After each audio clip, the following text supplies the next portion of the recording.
please like, share and subscribe my channel for more mathematical videos. So topic is nature of roots. Nature of roots. Nature of roots, तो इसका मतलब हमें nature पता करनी है किसकी, रूट्स की. तो कभी हम कहते हैं in our life the nature of one person is good.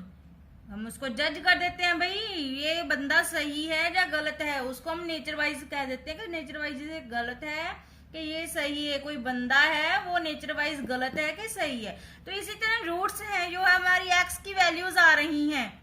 कभी हमारी एक्स की वैल्यू 1 आती है, कभी -1 आती है, कभी 0 आ जाती है. मतलब एक्स की वैल्यूज आती होती हैं इक्वेशन में. अगर क्वाड्रेटिक इक्वेशन हो तो उसके 2 वैल्यूज आएंगी, 2 वैल्यूज आएंगी ना, 1 -1 लाइक दिस.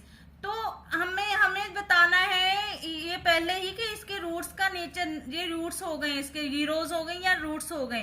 तो हमें बताना है, पहले ही बताना है. इसको सॉल्व नहीं करना होता क्वेश्चन को, पहले बताना होता है कि नेचर कैसे है भाई इसका. जो एक्स के रूट आने वाले हैं उनका नेचर कैसा होगा भाई. तो ये कैसे देखेंगे, चलो देखते हैं. इसमें एक फॉर्मूला अप्लाई होना है. कौन सा फॉर्मूला है, लेट्स वॉच. अभी जो नेचर ऑफ रूट्स है ना, उसने सारी पावर दे दी है डी को. डी फाइंड करना होता है हमें. अब डी ने सारी पावर ले ली है कि इस पे डिपेंड करेगा कि नेचर ऑफ रूट कैसा है. तो डी की वैल्यू कैसे आनी है, डी की वैल्यू है b² - 4ac, जो हमें क्वेश्चन में से लेनी होती है. अगर डी पे सारा डिपेंड करता है, डी ही डिसीजन देगा कि नेचर ऑफ रूट कैसे हैं, आ रहे हैं कि नहीं आ रहे हैं, कैसे आ रहे हैं, उनका नेचर कैसा है. तो इसमें हमें एक टेबल आप लोग याद रखना. तो उसके अकॉर्डिंग अगर डी की वैल्यू जो भी आ रही है, फॉर एग्जाम्पल मैंने यहाँ पे एक एग्जाम्पल ले रही हूँ. अगर हमारे पास है 2x² + 3x + 5 = 0. Let's do this question. 2x² + 3x + 5 = 0. तो अभी हमें d की वैल्यू निकालनी है. भाई d बहुत पावरफुल है. इसमें d ने सब डिपेंड करना है कि नेचर कैसा है रूट्स का. तो अच्छा चलो देखते हैं d की वैल्यू कैसे आती है. b कहाँ पे हमारे क्वेश्चन में, जो पहले तो a देखेंगे. a कौन सा है, जो x का कोफिशिएंट होगा, x के साथ लगा होगा, दैट इज a. जो b है वो है जो x के साथ लगा होगा, x² के साथ a होगा. x के साथ जो भी लगा है उसका कोफिशिएंट जो भी है वो हमारा b हो जाएगा. और जिसके साथ कोई भी वेरिएबल नहीं लगा होगा, ठीक है ना, जिसके साथ XYZ कुछ भी नहीं लगा है, तो वो हमारी C हो जाएगी, मींस कांस्टेंट टर्म हो जाएगी. तो बस ये वैल्यूज हमें इस D में फिल करनी है फॉर्मूले में, दैट इज 3². B की वैल्यू यही है ना हमारी 3, तो 3² - 4ac. A की वैल्यू कितनी है 2, तो C की वैल्यू कितनी है 5. तो देखेंगे कैसा आ रहा है हमारा D. 3 3 = 9 - 4 5 22 = 40, मीन्स -31 आ रहा है ना. तो -31 मतलब कि d की वैल्यू कैसी आ गई भाई, माइनस में आ गई. तो अब हमारे पास कभी d की वैल्यू माइनस में आएगी, कभी पॉजिटिव भी हो सकती है, कभी 0 भी हो सकती है. तो उसके अकॉर्डिंग हम बताएंगे कि नेचर ऑफ रूट कैसे हैं, फिर उसके रूट का क्या मतलब होगा, कैसे आएंगे इसके रूट्स. अगर नेगेटिव में आ गया तो देखते हैं टेबल में इसकी वैल्यू क्या आ जाएगी, विच इज <0, और यू कैन से नेगेटिव आ गई इसकी वैल्यू, नेगेटिव आ गई इसकी वैल्यू. तो देखते हैं टेबल आप लोगों को लर्न करना है. सब ये जो एक्सरसाइज है सारी डी पे डिपेंड करेगी. तो लेट्स वॉच. अच्छा, तो ये टेबल है हमारा, इसमें हम वैल्यू की डी जो हमें अभी फाइंड किया है तो वो लिखनी होती है कि कैसी आ रही है, वो हमें नोट करनी होती है. नेचर ऑफ रूट्स में उसके नेचर बताना है इन द रिटन फॉर्म कि कैसा होगा. सो पहला केस हम लेंगे, D is > 0.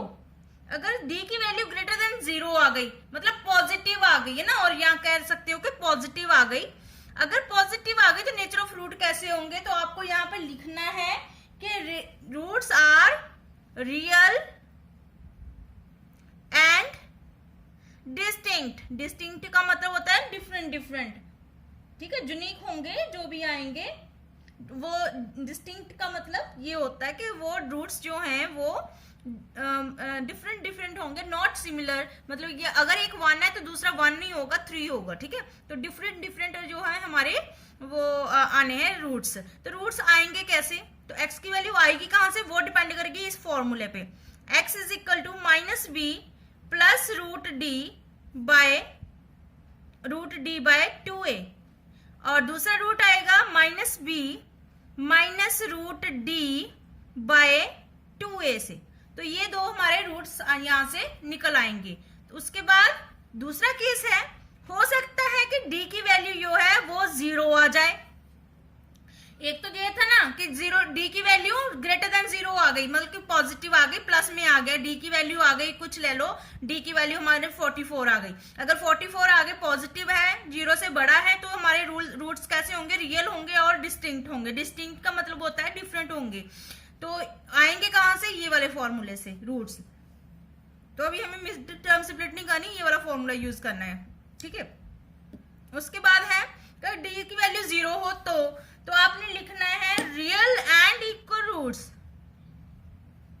Real and equal roots. तो रूट्स कैसे होंगे? रियल होंगे और इक्वल होंगे। मतलब एक 1 है तो दूसरा भी 1 होगा, एक 3 है तो दूसरा भी 3 होगा। तो ये आएंगे कहां से? x की वैल्यू आएंगी कहां से? वो उसका फॉर्मूला होगा x is equal to minus b by 2a, क्योंकि दूसरा भी सेम है तो same formula minus b by 2a, ठीक है। तो थर्ड केस रह गया जो हमारा आंसर आया था पीछे, d इज नेगेटिव हो गया, d की वैल्यू 0 से छोटी हो गई। तो हम क्या लिखेंगे?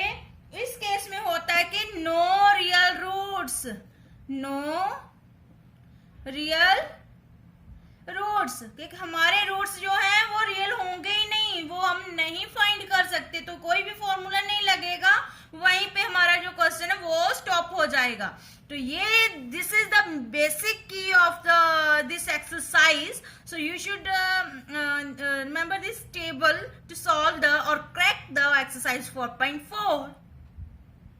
तो चलिए देखते हैं कि ये टेबल कैसे यूज होता है क्वेश्चंस में। तो क्वेश्चन करते हैं। क्वेश्चन है 2x square minus 5x minus 1। तो इसके हमने फाइंड करने हैं nature of the roots. Means the question is without solving the following equation, मतलब इसको हमने मिड टर्म स्प्लिट नहीं करनी है। तो कैसे comment the nature of roots. तो इसमें हमने उन्होंने कहा कि हमें ये सॉल्व नहीं करना है। सॉल्व नहीं करना मतलब इसको फैक्टर्स नहीं बनाने हैं। अभी फैक्टर नहीं बनाने तो हमें क्या करना है? हमें डिस्क्रिमिनेंट मेथड यूज करना है। डी वाला, डी डिपेंड करेगा ना, डी डिसाइड करेगा कि नेचर ऑफ रूट कैसे है। तो हमने क्या निकालना है? डी की वैल्यू निकालनी है। अभी डिस्क्रिमिनेंट बोलते हैं इसको। तो इसकी वैल्यू क्या थी? B square minus 4ac। तो अभी हमें बी ए सी सब चाहिए।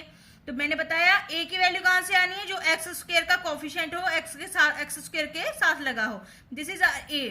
तो जो b की वैल्यू है वो x का कोफिशिएंट जो x के साथ लगी होगा वो हमारा b, माइनस साइन साथ में चलेगा। तो c जिसके साथ ना x हो ना y हो, कुछ भी ना हो, तो वो हमारा क्या हो जाएगा? c। तो देखते हैं इसके नेचर ऑफ रूट्स कैसे बनते हैं।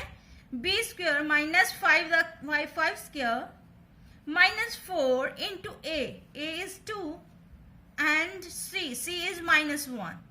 So let's solve this. Minus 5 into minus 5 is 25 square है, तो नेगेटिव साइन चला जाएगा। तो यहाँ भी देखो माइनस माइनस है और मल्टीप्लाई हुआ है तो प्लस बन जाएगा। तो 4 2 are 8 which is equal to 33 which is equal to 33 which is greater than 0, 0 से बड़ा आ रहा है और पॉजिटिव है। तो इसका मतलब नेचर ऑफ रूट्स कैसे होंगे? therefore roots are real and equal. Real and sorry equal नहीं होंगे, इसमें डिस्टिंक्ट होंगे, रियल एंड डिस्टिंक्ट। तो रूट्स कैसे होंगे? Real and distinct, different different होंगे। अगर इस क्वेश्चन में कहा गया कि रूट्स भी फाइंड करो तो आपको मिड टर्म स्प्लिट करके उसके रूट्स भी निकाल लेने हैं। तो अब हमारे पास आ गया कि रूट्स जो है रियल भी है, डिस्टिंक्ट भी है। अब वो हमें रूट्स भी फाइंड करने हैं।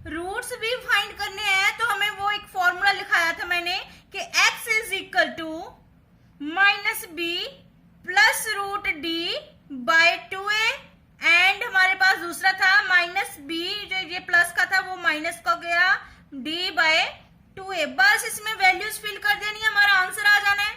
तो b हमने पहले निकाल रखा है -5 है, माइनस तो ये वाला आ गया, साथ में -5 प्लस रूट d, 33 का रूट आएगा बाय 2a, a कितना है हमारा 2, 2 2 4, तो दूसरा रूट क्या आएगा, ये हमारे प्लस का साइन है उसमें माइनस का आ जाएगा, minus into -5 minus √33 by 2 into 2, तो ये हमारे पास रूट्स की वैल्यू आ गई, that is equal to 5 plus का हो जाएगा क्योंकि minus minus plus plus √33 by 2 2 4, and यहाँ पे आएगा minus minus plus 5 minus √33 by 4, hence the result. तो हमारे पास ये दो रूट्स भी आ गए हैं इसके, तो ये देखो डिफरेंट है, यहाँ पे प्लस है यहाँ पे माइनस है, तो ये रूट्स जो है वो डिफरेंट हो गए। तो इसी तरह आपको क्वेश्चन नंबर 1 करना है सॉल्व। नेक्स्ट क्वेश्चन करते हैं क्वेश्चन नंबर 2।